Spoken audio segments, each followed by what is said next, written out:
Welcome back again to Physics 142. We've been talking about electric potential, and so far we've talked about a bunch of different ways of finding the electric potential. We talked about if we know the potential energy, we can find potential by dividing by Q. If we know an amount of charge Q and the distance we're away from that charge, we can find the potential using KQ over R. If we're some distance away from many charges or a continuous distribution of charges, we just add up all the KQ over R's. And if we know the electric field, we just walk some path through that electric field, and we do electric field times distance. Electric field times distance gives us the change in potential. So we can connect all of these things. All of these are techniques that we can use for finding the electric potential. But the question I want to think about briefly is, what if instead we know what the electric potential is, but we want to know about the electric field? So maybe a way to think about this is, suppose we have some sort of contour map of all of our of potential. We know there are regions where there's high electric potential. We know there are regions where there's low electric potential. So maybe we know that there's an area in space here which has really high electric potential, and as we move away from it, we get lower electric potential, right? Maybe a little bit lower electric potential yet, right? Where these are all equipotential surfaces here that I'm drawing. Right, so up here would be high electric potential, down here is some lower electric potential. Say for this particular drawing, we want to know, well, what does the electric field look like? How could we calculate the electric field? How to determine E? Well, last time we mentioned that electric field lines always point downhill. They always point from regions of high potential to regions of low potential. So we know, if we wanted to draw in electric field lines here, that our electric field lines should point from this area of high potential down to areas of low potential. And where these lines are close together, well, that means it's a steeper sort of a steeper slope. That means a stronger or more change in the electric field, right? Over here, less steep slope, less change in that electric field, right? But we know that the electric field should point downhill somehow.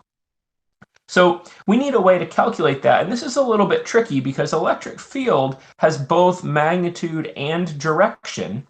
But potential, it's just a value, right? If I pick a spot in space, if I pick some coordinate, x, y, right? The potential just has some value there. Maybe it's 2 volts at that spot, and maybe somewhere here, maybe it's 3 volts, and maybe up here it's 5 volts, right? So potential is just some value. It doesn't have any direction. So we need a mathematical way of of understanding, going from this map of just a bunch of values in space to getting a bunch of vectors, to actually understanding sort of the slope of this space. Well, and the way that we do that to calculate slopes is we want to take derivatives, right? But specifically, we want to take derivatives that somehow give us directional information. And so the way we do this is with a technique called a partial derivative. So let me write down how this works. Basically, if I want to find the electric field in the x direction, what I need to do is I need to look at the slope here, right? The electric field is going to depend on the slope.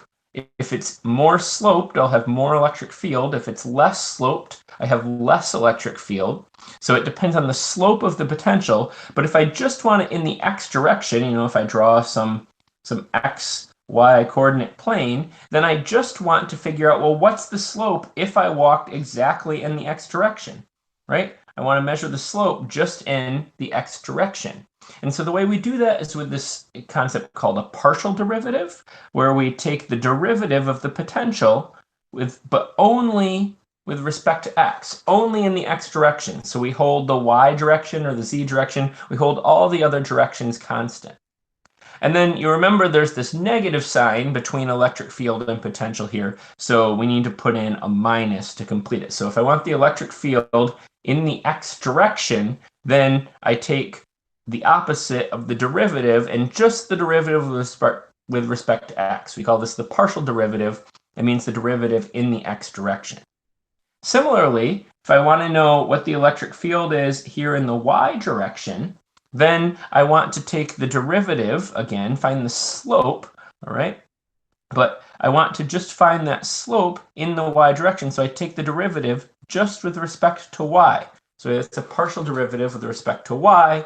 If there's some z direction, you could do this for any number of directions. Ez is going to be the partial derivative with respect to z. So it would probably be good if we did an example of this. So let's just do one quick example here. We'll move the whiteboard and see what we can see here. So let's suppose that we have a region of space and we have a function that describes the potential, that sort of maps out the potential. And let's say that the potential in some region of space as a function of x, y, of x and y, that the potential as a function of x and y is the following. Let's say that it is axy minus bx squared plus cy. All right, so maybe that's some function describes some hills and valleys in space. If I plug in some coordinate, x and y, maybe I'm at 1, 1 or something, plug in ones, I would get some value if a, b, and c all have values. All right, and just maybe to make this concrete, let's give some values here. Let's say that let's take a to be 2 volt per meter squared, and we'll take b to be 3 volt per meter squared, and let's take c to be how about 1 volt per meter. All right, so I'll just choose some values for a, b, and c to make things clear. These units are just coming from the fact that the answer has to come out in volts. So if I'm multiplying a by 2 positions by a meter in meters, then a better be volts per meter squared, so that this whole thing just comes out to volts there. All right, so how do I do this? Well, if first I need to get the electric field in the x and the y direction. So I think, all right, well, how do I get the electric field in the x direction? I need to take the opposite of the partial derivative of the potential with respect to x. All right, so what's that going to be? It's going to be the opposite, the partial with respect to x of this whole thing, axy minus bx squared plus cy. And specifically, I'm taking the derivative where x is the variable and everything else is a constant. So what's the derivative of this first term? Well, if x is a variable, everything else is constant. Derivative of x is just the constant in front, so that's ay. Derivative of minus bx squared is minus 2bx. And the derivative of cy with respect to x, that's just a constant, so that is just 0. All right, so this gives me my electric field in the x direction. All right, how about in the y direction? Let's do that. Electric field in the y direction. Well, I want to take the derivative just with respect to y. So let's do that with minus d dy of this same thing, axy minus bx squared plus cy. And now I'm taking the derivative, the partial derivative, just with respect to y here. So now y is the variable, everything else is constant. So here I'm just left with an ax. Minus bx squared, well, that's just a constant, so that's got nothing. And then the derivative of cy is just going to be plus c here.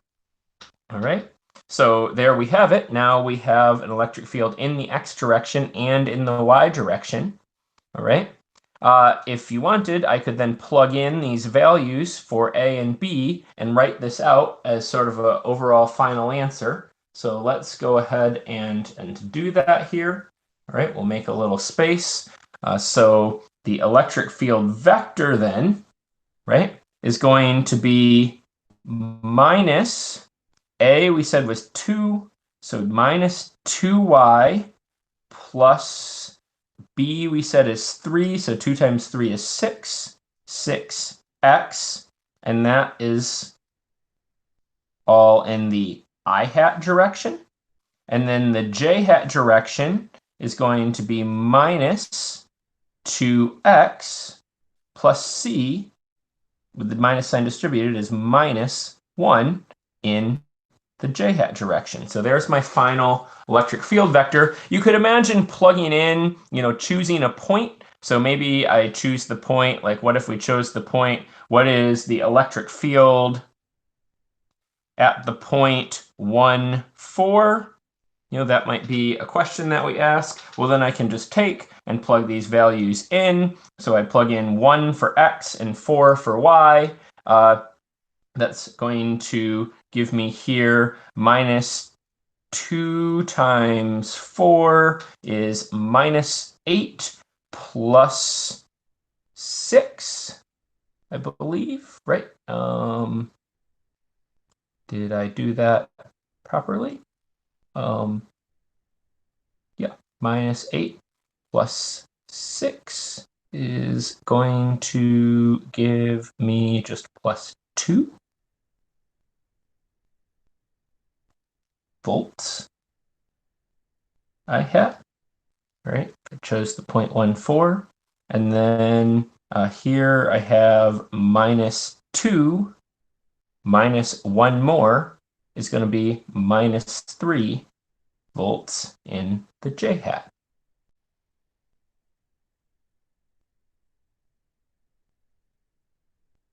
So yeah, there you have it. All right, this is a good example of if I know the potential, I can calculate the electric field. It's the slope. I just need to take the slope in a couple of different directions.